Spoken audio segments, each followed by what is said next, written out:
think about the gangsters of the northern India is that the main driving force behind them is real estate, you know. So that is the difference that these gangsters have with the gangsters of say Mumbai or elsewhere.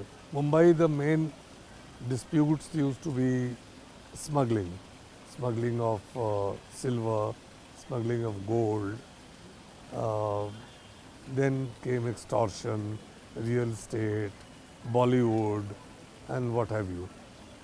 But the gangs of North India are different from the gangs of Mumbai to the extent that the driving force behind them is different.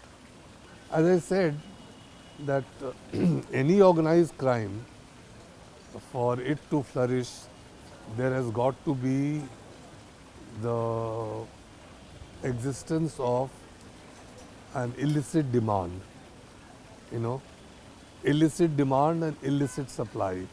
That is the main driving force behind any organized gang. So for instance, if there is a prohibition in a certain state, then there is a requirement for liquor, and that requirement becomes illicit. See, today there is no prohibition, liquor is freely available. Suddenly you ban liquor, and the same liquor becomes an illicit demand, an illicit requirement. And to meet that demand, there is an illicit supply. So when there is an illicit supply, then you have to have an organized network to provide that supply, right?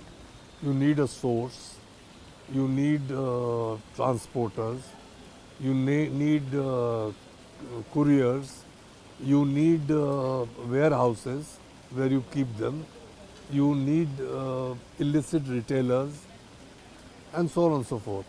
Then you require support from the authorities, because if there is, say, I mentioned the requirement of illicit liquor, you need to compromise the excise officials, you need to compromise the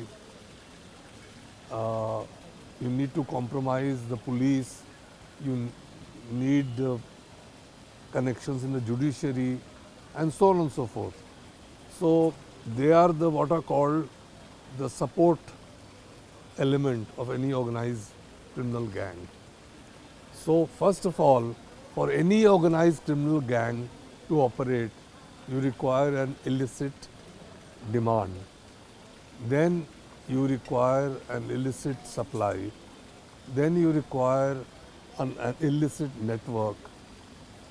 And the ultimate is illicit consumers, or users. So all these elements have to be there.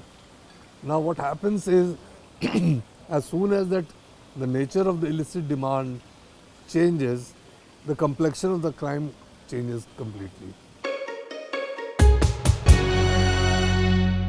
If you recall, the day the murder was committed, Lawrence Bishnoi did not claim credit. He claimed credit after the media attributed the murder to Lawrence Bishnoi. Lawrence Bishnoi had everything to gain by claiming responsibility, because suddenly he became a force to reckon with in Mumbai. The name of Lawrence Bishnoi in Mumbai today sends shivers down the spine of anybody from whom you make an extortion call. So it was an afterthought, according to me, on the part of Lawrence Bishnoi to take credit after media attributed the murder to him.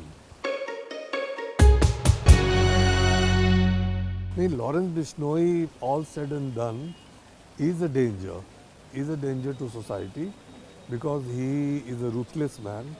He has a network and he has already committed several murders. So he is definitely a threat to society and is a threat to law and order. But it is not fair to compare him with someone like Dawood Ibrahim, because he is not a terrorist. He is not a terrorist like Dawood Ibrahim. It is, I think, a bit of both. You know, uh, if say he decide to target you or me, I mean, he gets nothing out of it. He doesn't get popularity or doesn't get infamy or notoriety for that matter.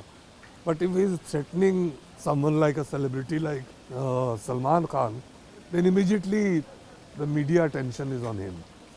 So he's chosen that, but at the same time, it must be said that he is also selected him very intelligently, because there is a cause, and the cause is the killing of the black buck. And black buck are, very sacred animals to the Bishnoi community to which he belongs. Why not? Very simple. If there is guts, if there is integrity, if there is. I have been Director General of Delhi prisons. I've looked after Tihar. So the problem was very much there. So we controlled it. So it is possible to control it. After all the gangsters who are inside, whether it is Chota Rajan, whether it is Abu Salem, or you name anybody who are inside, they indulge in much the same activity as anyone else, including Lawrence Bishnoi. How are they controlled? So the same way this fellow can also be controlled.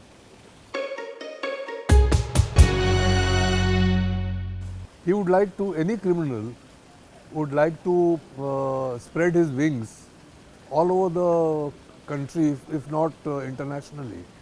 You see, and you have to create an aura behind yourself for people to get, as I said, the fear of God in them when you get a call in the name of Lawrence Bishnoi.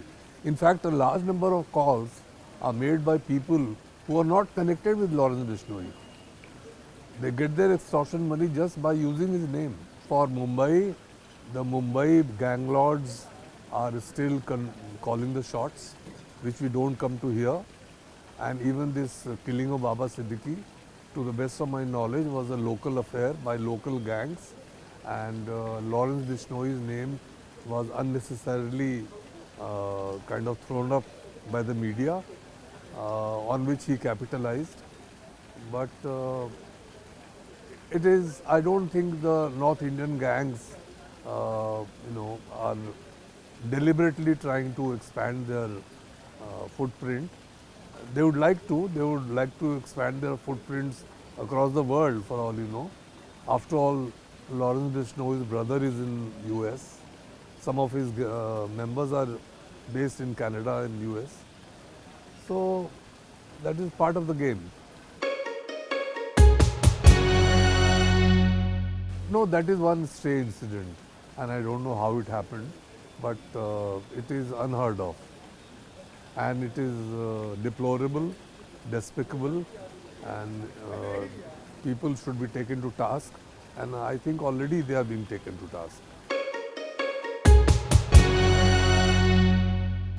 Uh, it's difficult because I don't blame the media, and you cannot pass a diktat to the media that don't glamorize so and so, you know. Henceforth, you will not glamorize gangsters. All over the world, nobody glamorizes a police officer. More often than not, it is a gangster who is glamorized. Because for people also, he is the underdog. The gangster is the underdog. You know, he is taken on the entire establishment to perpetuate his crime. So it is part of the game. The media will glamorize in the normal course the gangsters. All the movies, all the series that you watch, it is criminals being glamorized in a manner of speaking. And So we have to deal with it. We have to live with it. And and mind you, I don't buy this theory that it is because of these programs that people are taking to crime. It is not so.